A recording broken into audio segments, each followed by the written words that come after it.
Ethically Speaking is a podcast of the Institute for Enterprise Ethics at the Daniels College of Business. The settlements are staggering.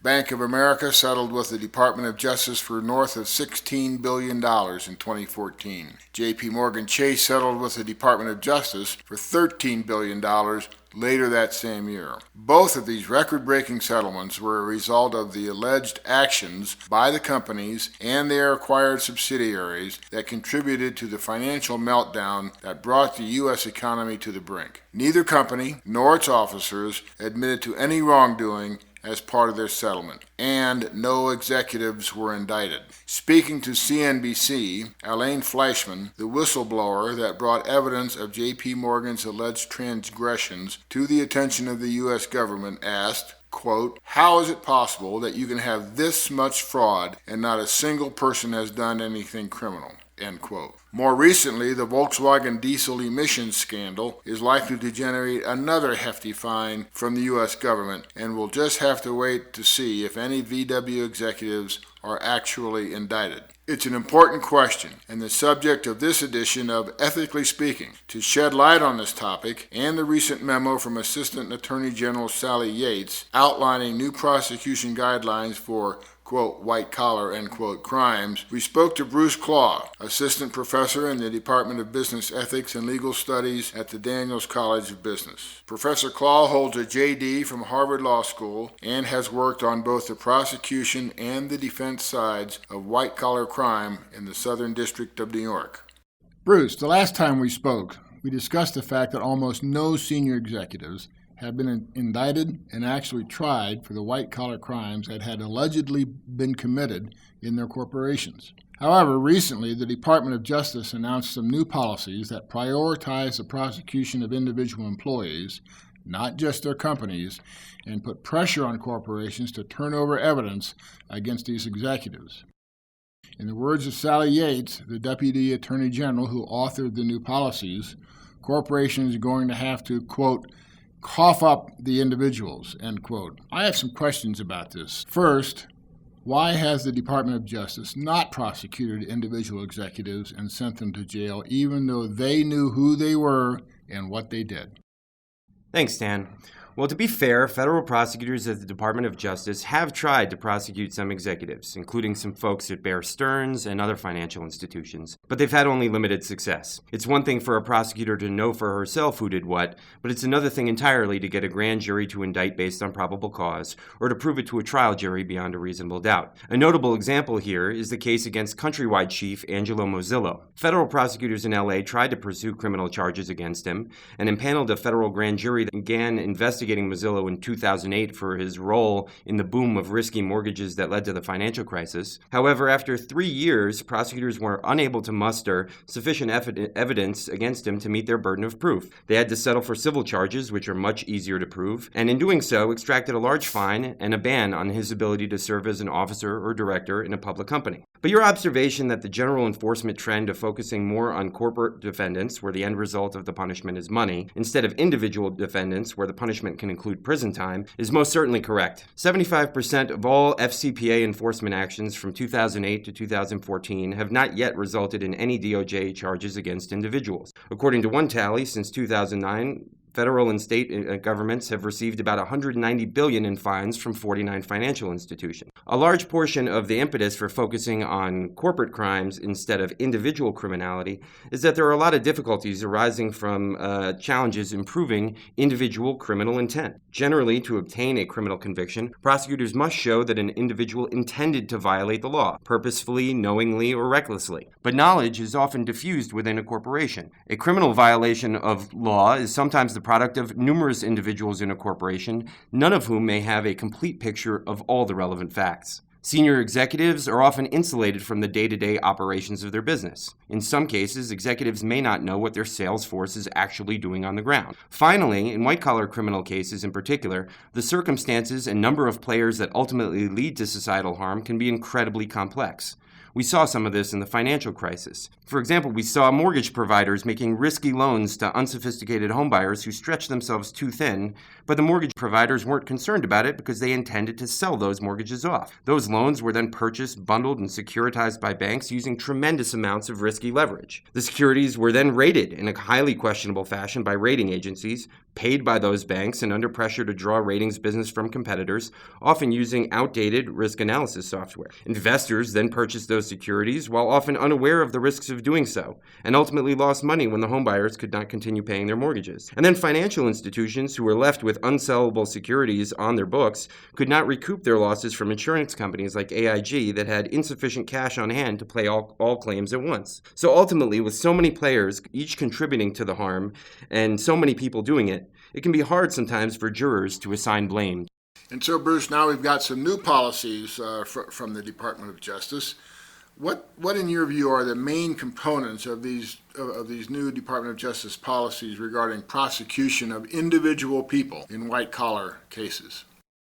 Thanks, Dan. Yes, in September 2015, the new Deputy Attorney General, Sally Yates, provided a memo that serves as enforcement guidance to the civil and criminal attorneys for the federal government in each division of the Department of Justice, from criminal to civil, antitrust to environmental to tax. The Yates memo represents a continual evolution of the so-called principles of federal prosecution of business organizations that has been the subject of memos from prior Deputy Attorney Generals, including the Holder memo in 1999, the Thompson memo in 2003, the McNulty memo in 2006, and the Phillip memo in 2008.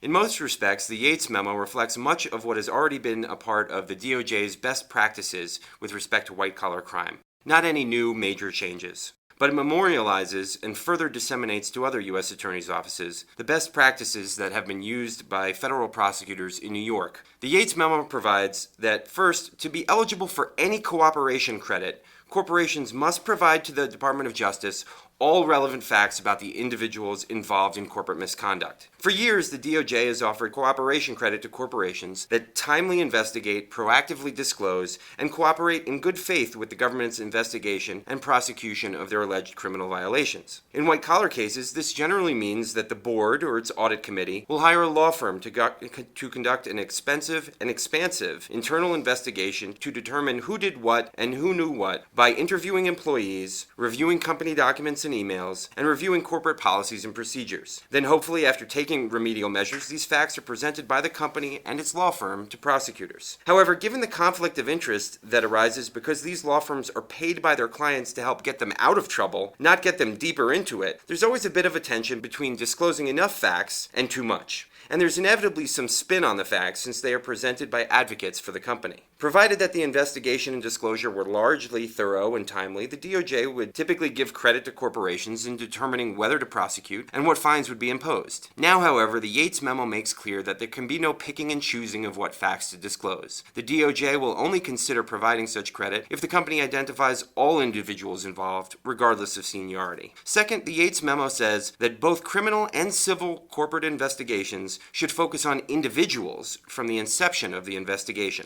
This directive is an effort to employ prosecutorial and investigative techniques in other types of matters like drug cases to white-collar criminal investigations. Basically, the government wants to identify low-level employees and flip them against higher-ups. Third, the Yates memo provides that criminal and civil attorneys handling corporate investigations should be in routine communication with one another. Often, when corporate wrongdoing arises, the government will pursue parallel civil and criminal proceedings. U.S. attorneys in the Department of Justice Criminal Division will always run the criminal case, and the civil cases may be handled by the other divisions of the DOJ or the U.S. Securities and Exchange Commission. These government attorneys will often be looking at different aspects of the same conduct and will have different evidentiary needs and burdens of proof. Unfortunately, when such investigations are pursued sequentially, lots of time can elapse. The idea embodied in the Yates memo is that these government authorities should be more collaborative so that they can gain evidence before it becomes stale, before memories fade, and before key witnesses leave the company. Fourth, the Yates memo says that absent extraordinary circumstances, no corporate resolution will provide protection from criminal or civil liability for any individuals. Basically, this means that no releases for individuals in corporate settlements, plea agreements, non-prosecution agreements, or deferred prosecution agreements.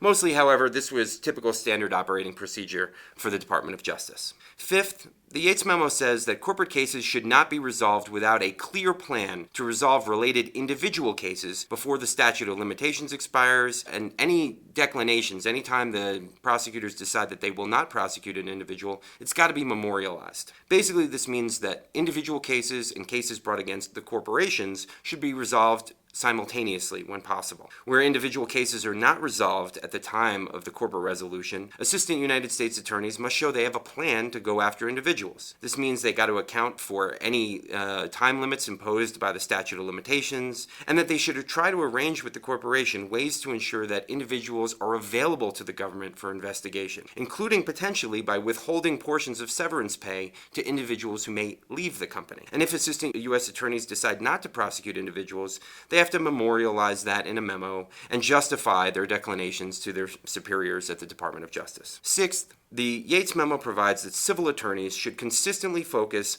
on individuals as well as companies and evaluate whether to bring lawsuits against individuals based on considerations more than just that individual's ability to pay. Basically, in an understandable cost-benefit analysis, civil government attorneys would sometimes make the decision not to bring a complaint against an individual because that individual simply didn't have enough funds to make it worth pursuing the case.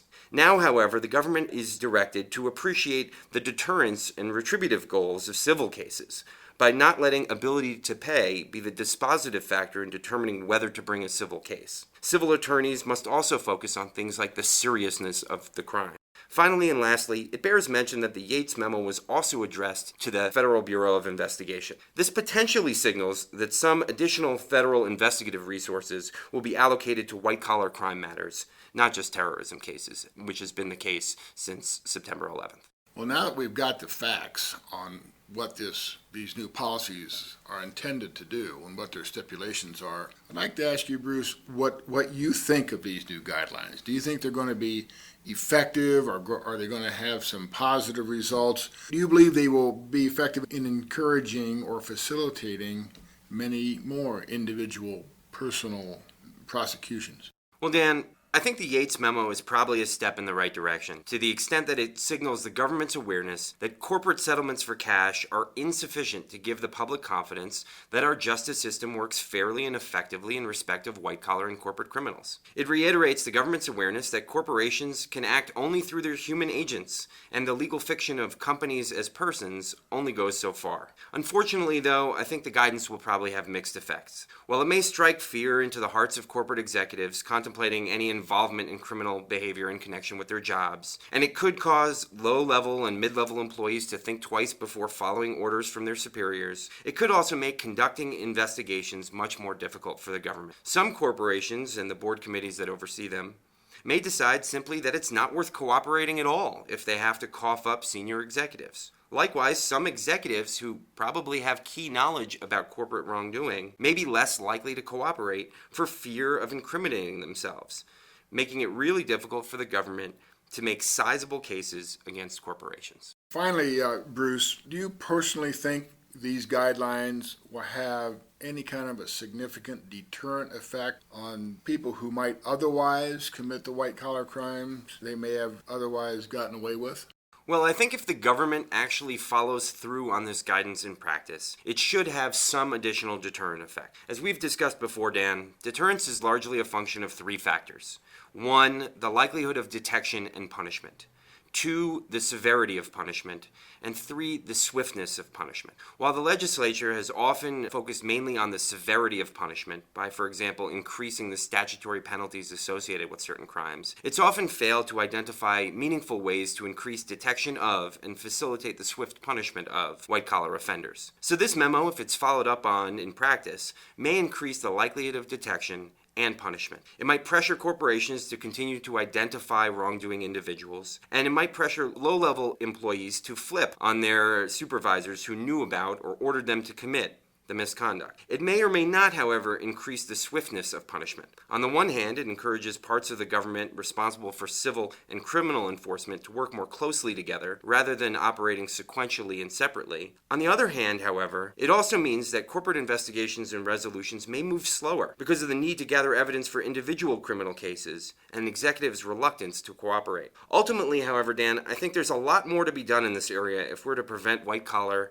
and corporate crime in the future. And to me, this includes enacting meaningful statutes that fill existing voids in respect of certain crimes, including specifically enacting a statute that addresses insider trading rather than leaving it up to the courts to fit that crime into general securities fraud statute. It includes using more theories of corporate control person liability to go after supervisors who fail to prevent misconduct by their underlings, as the SEC has done with new authority under the Dodd-Frank Act. It includes curtailing the circumstances under which a company may avoid criminal prosecution by entering into non-prosecution and deferred prosecution agreements or plea agreements only involving their subsidiaries rather than the corporate parent. I think it includes facilitating more civil suits by investors, employees, and competitors harmed by corporate misconduct, including authorizing private causes of action for more criminal conduct, such as foreign bribery in violation of the Foreign Corrupt Practices Act. Also, refusing to allow companies, in most cases, to settle without admitting or denying allegations,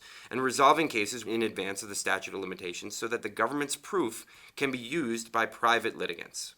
I think it includes congressionally devoting more resources to government agencies and investigators rather than shrinking their budgets. It has historically been the case with the U.S. Securities and Exchange Commission. And it includes taking responsible steps to limit the size, breadth, and influence of large corporate entities so that prosecutors, who have been instructed since the collapse of Arthur Andersen to consider the collateral consequences of prosecution prior to bringing charges, so that they don't feel like certain companies are, quote, too big to jail. And finally, Dan, I think it involves educating more business people about ethics and legal compliance. I think if we do those things, then we can have a real deterrent effect. Well, Bruce, it sounds like we've got a lot of work to do going forward. We'll come back in a few years and see how we've done. Sounds great. Thanks for all your help. My pleasure. Ethically Speaking is a podcast of the Institute for Enterprise Ethics at the Daniels College of Business.